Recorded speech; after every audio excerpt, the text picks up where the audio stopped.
ನವದೆಹಲಿಗೆ ಯಾರು ಬಂದಿದ್ದಾರೆ ಎಂದು ನನಗೆ ಗೊತ್ತಿಲ್ಲ. ಕಾಂಗ್ರೆಸ್ನಲ್ಲಿ ಅತೃಪ್ತರು ಯಾರಿದ್ದಾರೆ ಅವರ ಹೆಸರು ಹೇಳಿ, ಹಾಗೆ ದೆಹಲಿಗೆ ಬಂದಿರುವ ಶಾಸಕರು ಹೆಸರು ಹೇಳಿ. ನೀವು ಹೆಸರು ಹೇಳಿದ್ರೆ ನಾನೇ ಭೇಟಿ ಆಗ್ತೇನೆ. ಅತೃಪ್ತ ಶಾಸಕರು ದೆಹಲಿಗೆ ಬಂದಿರುವ ಯಾವ ಸುಳಿವು ಇಲ್ಲ. ಆದ್ರಿಂದ ನೀವು ಅವರ ಹೆಸರು ಹೇಳಿ ಭೇಟಿ ಆಗ್ತೀನಿ ಎಂದು ಬಿಎಸ್ ಯಡಿಯೂರಪ್ಪ ಅವರು ಖಡಕ್ ಆಗಿ ಹೇಳಿದ್ದಾರೆ. ಸಮ್ಮಿಶ್ರ ಸರ್ಕಾರದಲ್ಲಿ ನಡೆಯುತ್ತಿರುವ ಬೆಳವಣಿಗೆಗಳಿಗೂ ನಮಗೂ ಯಾವುದೇ ರೀತಿಯ ಸಂಬಂಧವಿಲ್ಲ. ತಮ್ಮಲ್ಲಿರುವ ತಪ್ಪುಗಳನ್ನು ಮುಚ್ಚಿ ಹಾಕಿಕೊಳ್ಳುವ ಕಾಂಗ್ರೆಸ್ ಜೆಡಿಎಸ್ ನಾಯಕರು ವ್ಯವಸ್ಥಿತವಾಗಿ ಬಿಜೆಪಿ ಮೇಲೆ ಆಧಾರರಹಿತ ಆರೋಪ ಮಾಡ್ತಿದ್ದಾರೆ. ಅವರೇ ಹಾದಿ ಬೀದಿಯಲ್ಲಿ ಕಿತ್ತಾಡ್ಕೊಳ್ತಿದ್ದಾರೆ. ಅದಕ್ಕೆ ನಾವೇನು ಮಾಡಲು ಸಾಧ್ಯ ಎಂದು ಪ್ರಶ್ನಿಸಿದ್ರು. ಸಂಕ್ರಾಂತಿ ನಂತರ ರಾಜ್ಯ ರಾಜಕಾರಣದಲ್ಲಿ ಕ್ಷಿಪ್ರ ಬೆಳವಣಿಗೆಗಳು ನಡೆಯುತ್ತವೆ ಎಂಬ ಮಾಧ್ಯಮದವರ ಪ್ರಶ್ನೆಗೆ ಯಾವಾಗ ಏನಾಗುತ್ತದೆ ಎಂಬುದನ್ನು ಹೇಳಲು ನಾನೇನು ಭವಿಷ್ಯಕಾರನಲ್ಲ. ಸದ್ಯದ ಪರಿಸ್ಥಿತಿ ನೋಡಿದ್ರೆ ಈ ಸರ್ಕಾರ ಹೆಚ್ಚು ದಿನ ಮುಂದುವರಿಯುವ ಲಕ್ಷಣಗಳಿಲ್ಲ. ನಾವು ಪ್ರತಿಪಕ್ಷವಾಗಿ ಜನರ ನಿರೀಕ್ಷೆಗೆ ತಕ್ಕಂತೆ ಕೆಲಸ ಮಾಡ್ತಿದ್ದೇವೆ ಎಂದು ಹೇಳಿದ್ರು. ಸಂಕ್ರಾಂತಿ ಬಳಿಕವೋ ಅಥವಾ ಯುಗಾದಿ ನಂತರವೋ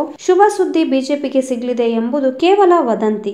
ಯಾವುದೇ ರಾಜಕಾರಣಕ್ಕೂ ನಾವು ಸರ್ಕಾರವನ್ನು ಅಸ್ಥಿರಗೊಳಿಸಲು ಪ್ರಯತ್ನ ಮಾಡುತ್ತಿಲ್ಲ. ನಾವು ಅತಿ ಹೆಚ್ಚು ಶಾಸಕರನ್ನು ಹೊಂದಿರೋದ್ರಿಂದ ಅಂತಹ ಪರಿಸ್ಥಿತಿ ಬಂದ್ರೆ ಮುಂದೆ ನೋಡೋಣ ಎಂದು ಮಾರ್ಮಿಕವಾಗಿ ನುಡಿದ್ರು. ಬರಲಿರುವ ಲೋಕಸಭಾ ಚುನಾವಣೆಗೆ ರಾಜ್ಯದಲ್ಲಿ ಹೆಚ್ಚಿನ ಸ್ಥಾನ ಗಳಿಸಲು ಕೈಗೊಳ್ಳಬೇಕಾದ ಕಾರ್ಯತಂತ್ರಗಳ ಬಗ್ಗೆ ರಾಜ್ಯವನ್ನು ಪ್ರತಿನಿಧಿಸುವ ಕೇಂದ್ರ ಸಚಿವರು, ಲೋಕಸಭಾ ಸದಸ್ಯರು, ರಾಜ್ಯಸಭಾ ಸದಸ್ಯರು, ಶಾಸಕರು, ವಿಧಾನ ಪರಿಷತ್ ಸದಸ್ಯರು, ಪದಾಧಿಕಾರಿಗಳು, ಸಾಮಾಜಿಕ ಜಾಲತಾಣ ಮುಖ್ಯಸ್ಥರು, ವಕ್ತಾರರು ಸಲಹೆಗಳನ್ನು ನೀಡಿದ್ದಾರೆ. ರಾಜ್ಯದ ಈ ಬಾರಿ ಕಳೆದ ಬಾರಿಗಿಂತ ಹೆಚ್ಚಿನ ಸ್ಥಾನ ಗೆಲ್ಲಲು ನಮ್ಮದೇ ಆದ ಕಾರ್ಯತಂತ್ರಗಳನ್ನು ರೂಪಿಸಿಕೊಳ್ತಿದ್ದೇವೆ. ವರಿಷ್ಠರು ನೀಡುವ ಸಲಹೆ ಮಾರ್ಗದರ್ಶನಗಳನ್ನು ಪಾಲಿಸಿ ನರೇಂದ್ರ ಮೋದಿ ನೇತೃತ್ವದ ಸರ್ಕಾರವನ್ನು ಕೇಂದ್ರದಲ್ಲಿ ಅಧಿಕಾರಕ್ಕೆ ತರುವುದು ನಮ್ಮ ಉದ್ದೇಶ. ಸದ್ಯಕ್ಕೆ ನಮ್ಮ ಮುಂದೆ ಲೋಕಸಭೆ ಚುನಾವಣೆ ಗೆಲ್ಲುವುದು ಏಕೈಕ ಗುರಿ. ಉಳಿದ ಬೆಳವಣಿಗೆಗಳ ಬಗ್ಗೆ ನಾನು ಮಾತನಾಡೋದಿಲ್ಲ ಎಂದು ನಮ್ಮ ಕಾರ್ಯಕ್ರಮ ಮುಗಿದರೆ ಬೆಂಗಳೂರಿಗೆ ತೆರಳುತ್ತೇನೆ ಎಂದು ಬಿಎಸ್ವೈ ಹೇಳಿದ್ರು.